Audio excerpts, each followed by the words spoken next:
చాలా మందికి air hostess అనేది ఒక డ్రీమ్గా అనిపిస్తూ ఉంటుంది, చాలా మందికి అది ఫ్యాసినేటింగ్గా అనిపిస్తూ ఉంటుంది.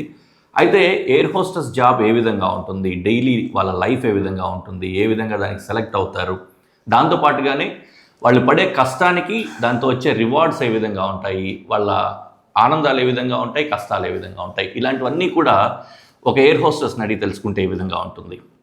అనుకోకుండా మా ఫ్రెండ్ ఒక ఆమె ఎయిర్ హోస్టెస్ ఉంది, ఆమె పేరు సౌమ్య. ఆమె ఈరోజు హైదరాబాద్ వస్తే మీకు పరిచయం చేద్దాం, ఆమె ద్వారా ఎయిర్ హోస్టెస్ లైఫ్ని మీ ముందు ప్రజెంట్ చేద్దామనే ఉద్దేశంతో ఇక్కడ పాడ్కాస్ట్లో కూర్చోబెట్టేశాం. సో మీ అందరి సమక్షంలోకి సౌమ్యని మరోసారి వెల్కమ్ చేసేసి ఆమె గురించి తెలుసుకుందాం, ఎయిర్ హోస్టెస్ జాబ్ గురించి కూడా తెలుసుకుందాం. Hi Soumya, how are you? I'm good, how are you? Fine, thank you. So మీ అందరికీ చెప్పినట్లుగా ఈమె మా ఫ్యామిలీ ఫ్రెండే, so we can talk anything. And at the same time ఆమె చేయబోయే ఆన్సర్స్ అన్నీ కూడా చాలా వరకు మాకు తెలిసే ఉంటాయి, మీకోసం మళ్ళీ విందాం అనుకుంటున్నాను నేను కూడా.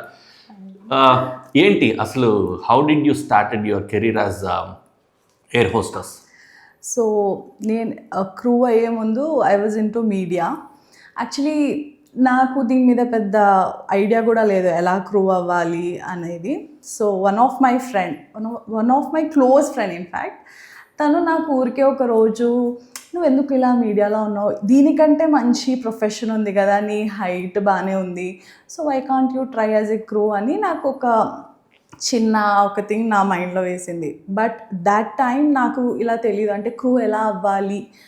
బికాజ్ ఆ టైంలో చాలామంది అంటుండే నేను క్రూ ట్రైనింగ్కి వెళ్ళాను, అక్కడికి వెళ్ళాను. సో ఐ యూస్ టు థింక్కి ఓకే, క్రూ అవ్వాలంటే మనం ఒక సర్టెన్ ట్రైనింగ్ తీసుకుంటేనే అవుతామని.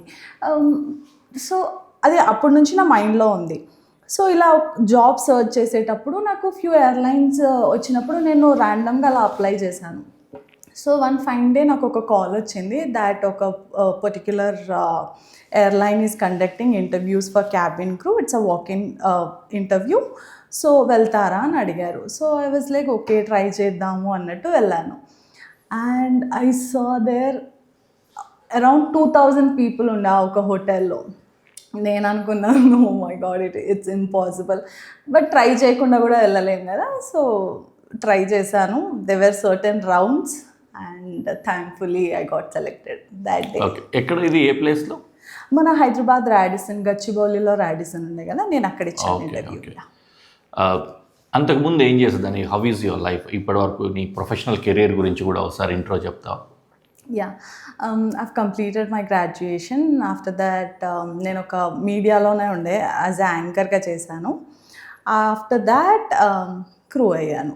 So it was like a flow. అలా జరిగిపోయింది. ఫస్ట్ ట్రైనింగ్ ఉంటుంది కదా, బాగా రిగరస్ ట్రైనింగ్ ఉంటుందా లేకపోతే నార్మల్ ట్రైనింగ్ అయినా? యాక్చువల్లీ ట్రైనింగ్ అంటే మనము ఆల్మోస్ట్ 3 months ట్రైనింగ్ ఉంటుంది మనకి. అండ్ అందులో డిఫరెంట్ మాడ్యూల్స్ ఉంటుంది. మెడికల్స్ ఉంటాయి, అంటే medicals in the thing first aid module ఉంటుంది. మళ్ళీ మనకి ఎమర్జెన్సీ మాడ్యూల్ ఉంటుంది, కమ్యూనికేషన్ మాడ్యూల్స్ ఉంటాయి, ఎందుకంటే అనౌన్స్మెంట్స్ ఇవ్వాలి. And to communicate with passengers మనకి ఫ్యూ కమ్యూనికేషన్ ట్రైనింగ్స్ అనేది వాళ్ళు ఇస్తారు. అండ్ కస్టమర్ సర్వీస్ మాడ్యూల్ ఉంటుంది, మళ్ళీ డ్రిల్స్ ఉంటాయి, ఇంకా డిచ్చింగ్, ఇవన్నీ నేర్పిస్తారు. సో ఇది ఆల్మోస్ట్ 3 months ఉంటుంది. ఇందులో ఏంటిదంటే ప్రతి మాడ్యూల్ తర్వాత they will conduct exam, okay, written exam followed by viva. So ఇదంతా ప్రాసెస్ ఎయిర్లైన్కి సెలెక్ట్ అయిన తర్వాత ఎయిర్లైన్ వాళ్ళు ఇస్తూ ఉన్న ట్రైనింగ్, మళ్ళీ అదే ఆ ట్రైనింగ్ తర్వాత మళ్ళీ సెలెక్షన్స్ ఉంటాయి? లేదు, సెలెక్షన్ తర్వాత మీకు ట్రైనింగ్స్ ఉంటాయి. ట్రైనింగ్ తర్వాత ఆ ట్రైనింగ్లో మీ పర్ఫార్మెన్స్ బాగుంటే then you will start flying. Okay, then you will start flying. Once your selected for airline, మీకు ఆ పర్టిక్యులర్ ఎయిర్లైన్ ట్రైనింగ్ ఇస్తుంది. ఆ ట్రైనింగ్ తర్వాత you can start flying. Okay, ఆ ట్రైనింగ్లో పాస్ అవ్వకపోతే ఇంకా ఫ్లైట్ స్టార్ట్ అవ్వదు. ఇలా మనం ఒకసారి వాళ్ళకు ఒక కట్అవుట్ పాయింట్స్, మార్క్స్ ఉంటాయి, అది రాకపోతే you have to give a retest. ఆ రీటెస్ట్ కూడా కాకపోతే I think they will give you an other chance. After that I don't know,